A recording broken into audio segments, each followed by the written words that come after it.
Première Guerre mondiale. Commémoration. 11 novembre.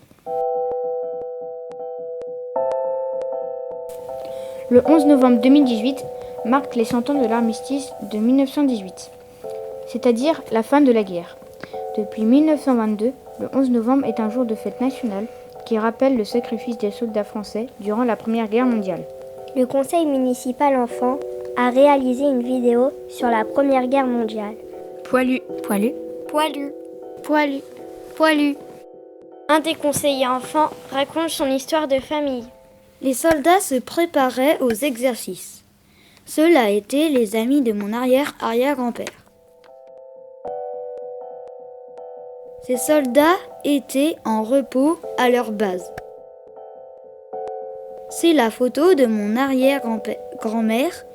Petite, son père était prisonnier, alors sa mère et sa tante s'occupaient d'elle et ses tontons quand ils étaient en repos. De quand à quand a duré la Première Guerre mondiale ? Elle a été déclenchée en août 1914, après l'assassinat de l'archiduc François Ferdinand d'Autriche, et s'est terminée le 11 novembre 1918 avec la reddition des armées allemandes. C'est quoi un poilu ? Un poilu, c'est quelqu'un qui est très poilu. Pour les combattants de 1914 et de 1918, qui n'avaient pas le temps dans les tranchées de faire de grandes toilettes, bien souvent se laissaient pousser la barbe et les cheveux. C'est le surnom qui était donné aux soldats qui étaient dans les tranchées. Pourquoi ils étaient poilus ? Parce que vous imaginez, en particulier l'hiver, dans les tranchées, la pluie, la boue, c'était pas très facile de faire sa toilette. Donc poilu, c'était pas que la barbe, c'était aussi les cheveux. Voilà, c'était le surnom, c'est tout. Voilà. Et c'est un terme qui est resté, que je pense tout le monde connaît. Vous le connaissiez sans doute, vous, toutes les deux. Et le gaz moutarde ? C'est du gaz avec de la moutarde dedans. Le gaz moutarde, c'est une arme qui avait été mise au point pendant la guerre et qui est un gaz qui servait à asphyxier et à tuer tous les combattants des armées. Et normalement, c'est un gaz qui est incolore et inodore, mais il avait, paraît-il, quand on en est victime, un goût de moutarde, voire de l'ail. Vous voyez, ça se ressemble un petit peu. C'est quoi la barbaque ? C'est une barre de bateau. Barbaque, ça ressemble à barbecue. La barbaque, la barbaque, pour moi, c'est de la viande. De la viande pas de bonne qualité. C'est le facteur de l'armée. C'est quoi le pinard ? C'est le croisement entre une pie et un canard. Ah oui, c'est de l'alcool pas très bonne. Mais le pinard, c'était ce qui donnait de l'élan un peu à nos soldats dans les tranchées. Et ils avaient, je crois, une époque, dans les rations alimentaires, un peu de gnôle, de l'eau de vie.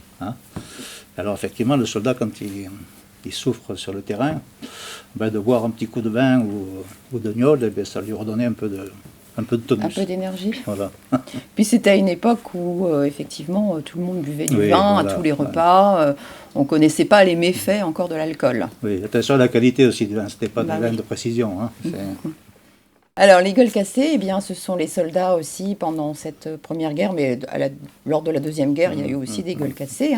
C'est le fait que ces personnes-là avaient le visage très abîmé par les éclats de bombes, de mortiers, etc.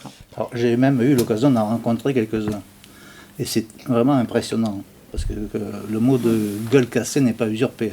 C'est vraiment défiguré au possible. Et comme le disait Valérie à l'instant, la chirurgie esthétique, à l'époque, il n'y en avait pas. Donc on réparait comme on pouvait sur le champ de bataille. Et ces gens-là sont marqués à vie par ce qu'ils ont subi. 14-18, une histoire de mots.